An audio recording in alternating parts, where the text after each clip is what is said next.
Halo guys, kembali lagi bersama gue Nandi.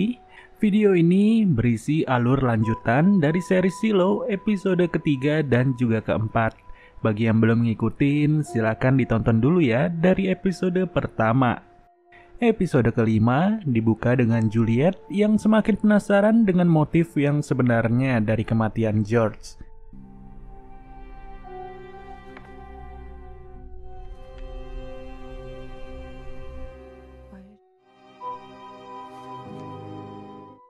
Namun, fakta nyata belum bisa diungkap sekarang dikarenakan terdapat satu kabar yang menambah rasa kejut, yaitu kabar tentang kematian Sam di kamarnya sendiri.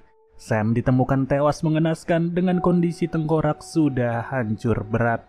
Untuk memecahkan kasus ini, Bernard bersama anak buahnya yang bernama Rob langsung mengutus seorang pria bernama Paul Billings untuk menjadi bawahan Juliet. Di samping itu, Juliet mulai merasa ada yang janggal dengan kematian Sam. Bagaimana tidak, foto Martha yang sebelumnya terpajang sekarang sudah tidak terlihat lagi wujudnya. Ya, tentu kasus ini pun akan menambah daftar kematian misterius yang masih harus diselidiki oleh Juliet. Lalu, Bernard sendiri mulai kebingungan karena dua orang senior yang loyal kepada Silo malah ditemukan tewas dalam waktu yang berdekatan. Salah satu contohnya adalah Martha. Bayangkan saja, selama 40 tahun Martha sudah menjabat sebagai wali kota serta selalu terpilih oleh para warga. Sedangkan bagi Bernard sendiri, ia sudah merasa tidak kuat menjadi wali kota dan sangat mengharapkan untuk segera dicari penggantinya. Namun apa daya, keluhan Bernard tidak akan menunjukkan titik terang terkait siapa pelaku yang ada di balik semua ini. Alhasil, di hari itu juga, Sam akan dimakamkan bersama Martha. Atas dedikasi luar biasa mereka kepada Silo, keduanya pun saling didekatkan satu sama lain.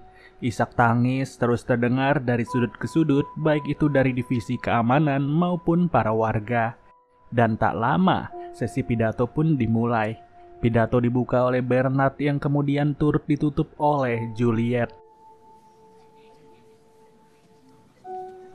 Like everyone does from the up top. A lot of people, I guess. Ruth Johns and Samuel Morns, sir. Di mana setelah sesi pidato, kedua makam tersebut segera diberikan buah apel yang sudah tergigit satu kali. Tradisi ini dipercaya oleh warga Silo sebagai bentuk penghormatan terakhir atas kebersamaan mereka. Kebersamaan di dalam satu atap yang sama dan juga satu lantai yang sama. Singkat cerita, Juliet yang baru balik pun mulai mendapati keberadaan Hank di kantornya. Tak lain tak bukan, Hank ingin memberikan pesan bahwa warga di tingkat bawah mulai khawatir dengan kondisi Juliet. Apalagi, belakangan ini banyak sekali kejadian naas yang bisa saja menimpa siapapun. Maka dari itu, Hank pun berkata bahwa ia siap untuk dimintai bantuan jikalau Juliet membutuhkannya. Menjelang makan siang, seorang sekretaris sheriff bernama Shirley mulai merasa tak tahan dengan keberadaan Juliet sebagai atasannya. Ia percaya bahwa Juliet hanya ingin menduduki posisi ini untuk menyelidiki kematian George. Hanya saja, Shirley mengaku bahwa ia akan membantu Juliet apabila Juliet berniat untuk menyelidiki pelaku di balik kematian Sam. Jadinya, secara cepat Juliet segera bergegas. Ia pun langsung mengajak bawahan barunya yaitu Paul Billings. Dan di sini target pertama mereka adalah kakek-kakek tua yang terlihat mencurigakan. Tapi setelah melihat tangan si kakek memiliki asam urat, Juliet pun langsung yakin bahwa kakek itu bukanlah pelaku. Namun setelah itu, belum apa-apa, Juliet sudah menyuruh Paul untuk pergi makan siang. Sedangkan ia sendiri akan menyelidiki lagi suspek berikutnya yang sempat menghajar Sam. Ya, pria itu bernama Patrick Kennedy dan ia selalu tinggal seorang diri. Hanya saja ketika dicari, Patrick tidaklah berada di rumah tersebut. Yang alhasil Juliet pun segera menyelinap untuk mencari-cari barang bukti. Dan tak perlu waktu lama, ditemukanlah sebuah foto dari Martha yang terdapat di kamarnya Sam. Bahkan Juliet pun turut menemukan sekaleng racun tikus yang diduga sempat digunakan untuk membunuh Martha. Namun di sini Juliet nggak mau percaya aja dengan keberadaan barang-barang tersebut, di mana ia pun segera mencari keberadaan Patrick dan terlihat bahwa Patrick sedang bekerja sebagai tukang. Sontak, hanya ada satu pertanyaan yang ingin ditanya oleh Juliet kepada pria itu. Yang tak lain tak bukan Juliet bertanya apakah rumah tersebut masih ditempati olehnya atau tidak. Singkat waktu, Juliet ingin pergi lagi untuk menyelidiki kasus ini seorang diri. Juliet berkata kepada Shirley bahwa ia yakin jikalau Patrick Kennedy akan dijadikan kambing hitam dalam kasus tersebut. Karena menurut Juliet, seseorang sudah masuk ke rumah Patrick secara diam-diam untuk menaruh foto Martha dan juga racun tikus. Yang benar saja, ketika Juliet pergi lagi ke rumah tersebut, ia pun mendapati seorang pria yang ingin melabrak Patrick Kennedy. Tapi tanpa sadar, pria itu sama sekali tak tahu bahwa rumah itu tak lagi ditempati oleh Patrick sejak 2 tahun yang lalu. Alhasil dari situlah pria itu pun langsung kabur secepat mungkin. Pelarian itu segera dikejar oleh Juliet yang kebetulan para warga sedang mengadakan perlombaan lari antar lantai. Jelas nggak mudah untuk mengejar dalam kondisi ramai seperti ini. Apalagi pria misterius itu jauh lebih lincah serta sangat gesit dalam bergerak. Yang sayangnya karena tak fokus, Juliet pun segera dibanting serta nyaris terpental dari ketinggian. Ya, kalau udah kayak begini, Juliet udah gak mampu lagi memberikan perlawanan.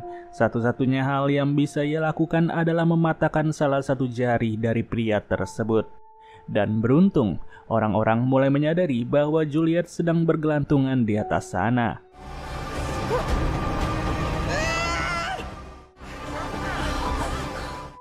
Yang ujungnya ia pun berhasil diselamatkan oleh para panitia dari perlombaan tersebut. Atas apa yang terjadi, Paul pun sangat menyayangkan keputusan Juliet yang selalu bersikeras untuk pergi sendiri serta tidak pernah mengajaknya. Akan tetapi, ketika hari berganti, mereka berdua pun mendapat kabar dari Rob dan juga salah satu petinggi bahwa si pembunuh baru saja ditemukan tewas secara tragis. Tewasnya pun bukan karena terbunuh atau apa, melainkan ia ditemukan jatuh dari lantai 114, di mana setelahnya diketahuilah bahwa nama si pelaku adalah Douglas Trumbull. Diinfokan juga bahwa Douglas sempat bekerja sebagai penjaga kebersihan dari lantai atas sampai lantai tengah. Saat kembali ke kantor, Juliet lagi-lagi mendapat kabar, di mana kabar ini berasal dari Shirley sendiri yang secara tiba-tiba memutuskan untuk berhenti kerja. Alhasil kabar itu pun segera Juliet sampaikan kepada Bernard.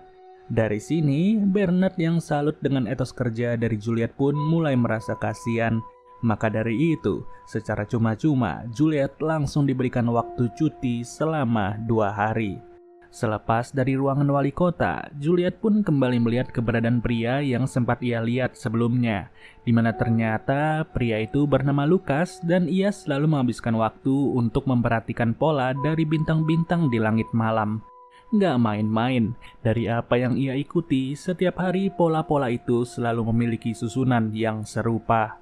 Luar biasa bukan? Semakin lama kita mengikuti kehidupan di dalam bunker silo, semakin banyak pula kejanggalan-kejanggalan yang mulai terlihat. Saking banyaknya keanehan, Juliet yang sedang cuti pun segera bergegas untuk kembali ke wilayahnya. Selesai bercerita, Juliet kembali lagi pergi ke sebuah celah yang selama ini menjadi tempat parkir dari mesin penggali raksasa. Belum diketahui pasti apa yang sebenarnya direncanakan oleh Juliet. Tapi yang jelas, ia terus turun ke bawah untuk mencari lagi suatu benda. Dan ternyata benda yang dicari olehnya adalah sebuah mainan bebek. Ya, mainan yang sempat ditinggalkan oleh George sebelum ia tewas. Pada episode ke-6, scene langsung beralih kepada Juliet dan timnya yang sengaja masuk ke rumah Douglas untuk melakukan penggeledahan. Awalnya semua masih berjalan lancar-lancar aja, serta tidak ada sesuatu yang mencurigakan. Namun tak lagi setelah Juliet sengaja menaruh mainan bebek terlebih dahulu dan mainan itu langsung dianggap sebagai barang bukti oleh Paul. Esoknya, Juliet kembali bersiap untuk menjalankan aktivitasnya. Ia benar-benar sibuk hari ini karena keberhasilannya dalam menyelundupkan barang bukti palsu. di mana sebelum menyerahkan bebek itu kepada para petinggi, Juliet memasukkan ciri-ciri terkait mainan tersebut terlebih dahulu.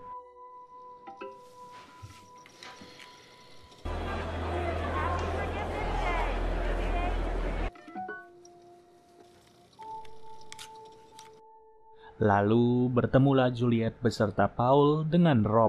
Rob yang mendampingi mereka untuk bertemu langsung dengan petinggi bernama Meadow. Di fase ini, Juliet menjelaskan bahwa ia beserta timnya menemukan barang bukti tersebut tepat di dalam kamar mandi milik Douglas. Entahlah sampai detik ini belum diketahui pasti apa maksud dari rencana Juliet. Tapi yang jelas, ia tetap bersikeras bahwa penyelidikan terkait Douglas harus tetap dilanjutkan. Seusai dari ruangan petinggi, Juliet berencana untuk mencari informasi dari Patrick Kennedy, di mana Juliet bertanya siapa sebenarnya orang yang ahli dalam menemukan barang-barang ilegal. Hanya saja, Patrick sudah merasa terlalu takut. Ia tak mau lagi memiliki masalah setelah mendengar banyaknya kabar kematian di dalam silo. Tapi dikarenakan pertanyaan ini adalah pertanyaan yang terakhir, jadinya Patrick pun segera memberi satu buah nama. Nama dari seseorang yang memiliki hubungan langsung dengan George. Dan setelah ditemukan alamatnya, terkuaklah sudah bahwa orang itu adalah seorang perempuan. Ya, perempuan ini bernama Regina Jackson dan ia adalah pacar resmi dari George. Di mana sebelum kematian George, Regina sempat diceritakan oleh George bahwa pacarnya itu berhasil mengakses data rahasia dari silo. Tapi dari situlah, entah bagaimana, seseorang dengan topeng berhasil masuk ke kamarnya Regina serta memaksa Regina untuk memberitahu perbuatan George. Yang berujung, sehari setelah memberi laporan tersebut, George pun harus ditemukan tewas di lantai dasar. Alhasil, Juliet yang awalnya ingin bertanya pun langsung merasa syok setengah mati. Ia tak tahu bahwa fakta yang terkuak harus terasa pahit seperti ini. Yang mana tepat di momen itu, ia langsung menyadari bahwa Rob bersama Bernard terlihat datang ke kantor sheriff. Ternyata, Rob sempat merasa ragu dengan barang bukti yang ditemukan oleh Juliet di rumahnya Douglas. Rob turut menganggap bahwa mainan bebek itu sengaja diselundupkan oleh Juliet demi merekayasa sebuah kondisi. Namun di sini, Bernard pun gak mau mendengar perdebatan itu dan ia berpendapat untuk tetap menyelesaikan kasus tersebut. Setelah sidak itu, Juliet pun turut disalahkan oleh Paul. Karena sedari hari pertama ia bekerja, Juliet tidak pernah sedikit pun terbuka untuk bercerita. Selama ini, Paul selalu mendambakan kerjasama yang solid seperti Holston beserta Sam. Tapi nyatanya Juliet merupakan orang yang keras dan ia sudah terbiasa mandiri sedari kecil. Hasilnya, untuk kesekian kali, Paul harus pulang ke rumahnya lagi tanpa memiliki tugas sama sekali. Pada momen ini, kita tahu bahwa ia sudah memiliki seorang istri dan juga seorang anak. Namun ternyata, Paul tidak terlihat sehat seperti kelihatannya, di mana ia memiliki suatu penyakit yang membuat dirinya mengalami tremor secara berlebih.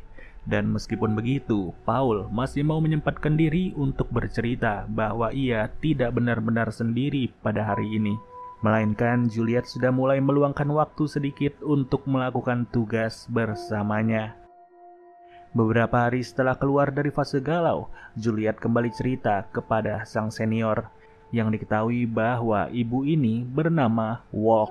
Juliet mengaku bahwa tak ada gunanya lagi untuk menyelidiki kasus-kasus tersebut, dan ia ingin melepas jabatannya sebagai kepala sheriff kepada Paul Billings. Terlebih, Juliet tak lagi mendapat bantuan dari orang-orang hebat seperti Sam maupun Holston. Namun, pada titik itulah, Walk langsung memberikan arahan secara tepat. Walk yakin bahwa Holston mempunyai maksud tersendiri kenapa ia bisa memilih Juliet dibanding orang lain. Dan jikalau pilihan Holston memang tepat, maka tak lama lagi kebenaran yang dimaksud akan muncul. Sontak, Juliet pun kembali datang ke tempatnya Regina.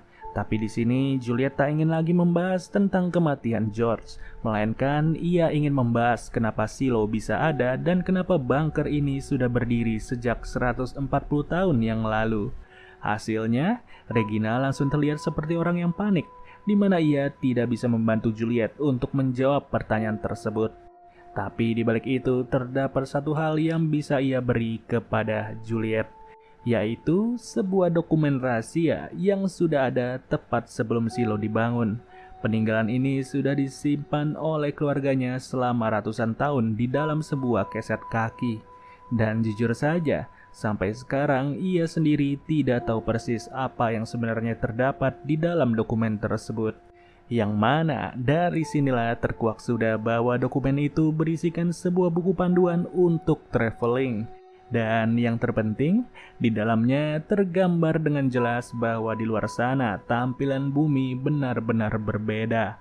Bumi yang dihuni oleh makhluk lain selain manusia, bumi yang terbuka untuk siapa saja, dan bumi yang terlihat hijau serta alami.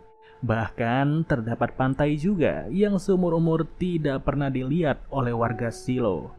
Tapi sayang, hal tersebut hanyalah salah satu fakta dari sekian banyak fakta di luar sana.